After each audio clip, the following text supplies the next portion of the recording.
1390. That is the year historians believe the lights went out over one of Africa's first great kingdoms. No war is recorded, no invading army, no plague written into any surviving text, because no one here left a written word at all. And yet, sometime in the final years, a kingdom of gold, ivory, and glass, a kingdom that had grown rich trading with ports on the other side of the Indian Ocean, simply stopped. Its palace on the hill was abandoned. Its royal graves, sealed with gold, were left undisturbed for over 500 years. Its name was forgotten so completely that when the first modern excavators reached the hill in 1933, the local vendor and Shona custodians who guided them there had a warning: do not go up. This is a place of kings. It is not for the living to climb. This is the story of Mapungubwe, the Hill of the Jackal, the birthplace of southern Africa's first kingdom, and one of the most quietly staggering unsolved mysteries on the continent.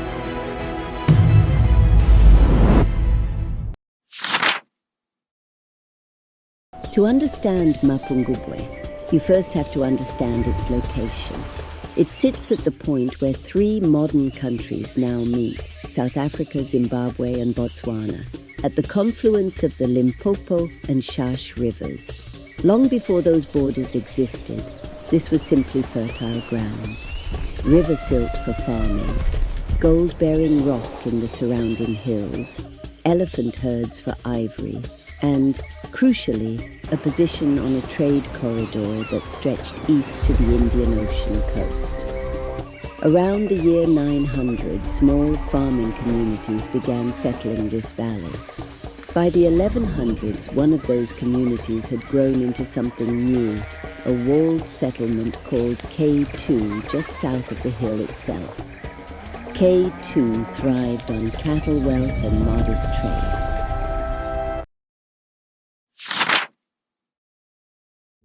Around 1220 AD, something extraordinary happened. The royal family moved onto a sandstone hill overlooking everyone below. It changed everything. For perhaps the first time in southern Africa, society became visibly divided. The king lived above, the people lived below. The hill became sacred. Ordinary citizens were forbidden from climbing it. Only royalty, priests, and trusted officials could enter. Archaeologists believe this marked one of the earliest known class-based societies in southern Africa. The kingdom controlled cattle, gold, ivory, trade routes, and thousands of people. Some estimates suggest Mapungubwe ruled over several thousand inhabitants directly and influenced tens of thousands more across the region. Power wasn't measured only by armies. It was measured by control of trade. For decades, archaeologists uncovered incredible treasures: gold beads, bracelets, scepters, jewelry, and one object unlike anything else, a small golden rhinoceros, made from thin sheets of hammered gold wrapped around a carved wooden core. It came from a grave on the hill's summit in 1932, in what is now called Grave M1, widely believed to be the burial of a Mapungubwe king. A find so significant it's now a national treasure of South Africa. Excavations uncovered Chinese Celadon ceramics from the Song dynasty, glass beads likely originating from India and Southeast Asia, Persian ceramics, and imported luxury goods from across the Indian Ocean world. These objects traveled thousands of kilometers through African trade networks to ports on the East African coast where merchants from Arabia, Persia, India, and China exchanged goods. Mapungubwe exported gold, ivory, animal skins, and possibly rhinoceros horn. It was connected to one of the medieval world's largest trading systems.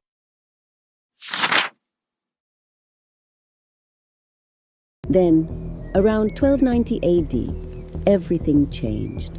The city was abandoned. No invasion, No massive battle, no written explanation, just silence. Why? Historians have proposed several explanations. Climate change may have reduced rainfall. The Limpopo River region may have become less suitable for farming. Overgrazing could have damaged the land. Trade routes may have shifted. Political power may simply have moved north, eventually helping give rise to Great Zimbabwe, which rose to prominence right around the time Mapungubwe declined. Many archaeologists see this not as a mystery of total disappearance, but a mystery of relocation. But why it moved is where the real debate lives.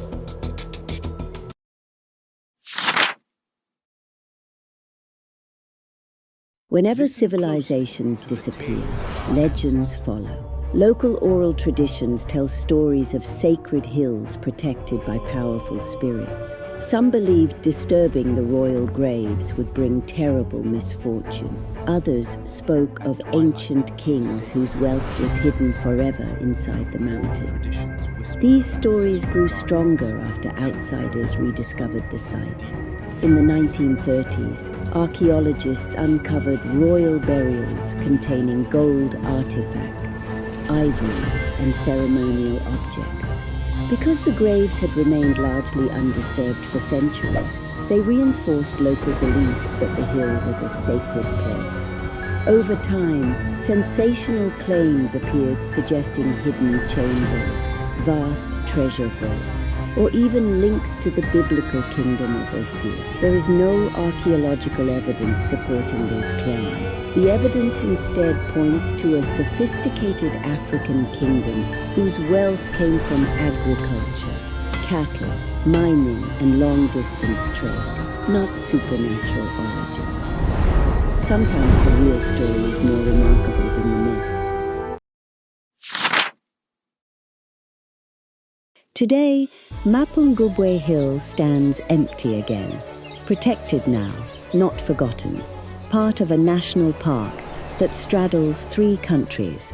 Tourists can walk the valley floor. Very few are permitted to climb the summit itself, out of respect for what and who may still remain there. The golden rhino sits behind glass in Pretoria, a symbol so significant it now represents South Africa's highest honor, a small, fist-sized animal that outlasted the kingdom that made it by over 600 years. We know Mapungubwe rose. We know it traded gold for glass across an ocean most of its people would never see. We know its kings climbed above their subjects and, in doing so, may have written the first chapter of a model of kingship that would shape the region for centuries after. But we still don't know, with certainty, what that golden rhino meant to the people who buried it. We don't know the name of a single king who ruled from that hill. And we don't know, precisely, what it felt like in those final years, whether the rain simply stopped coming and a people watched their king fail to bring them back, and quietly, without a battle, without a word written down anywhere, walked north and let the hill return to silence. The story of Mapungubwe isn't just about gold, or kings, or forgotten ruins. It's about memory. History has a way of celebrating some civilizations while allowing others to disappear. For hundreds of years, the kingdom on the sacred hill was almost erased from the world's imagination. Yet beneath the soil, its gold waited, its stories survived, and every artifact uncovered reminded the world of something that should never have been forgotten. Mapungubwe wasn't a myth, it was a kingdom, one that connected Africa to the medieval world, long before many people believed it was possible. Subscribe,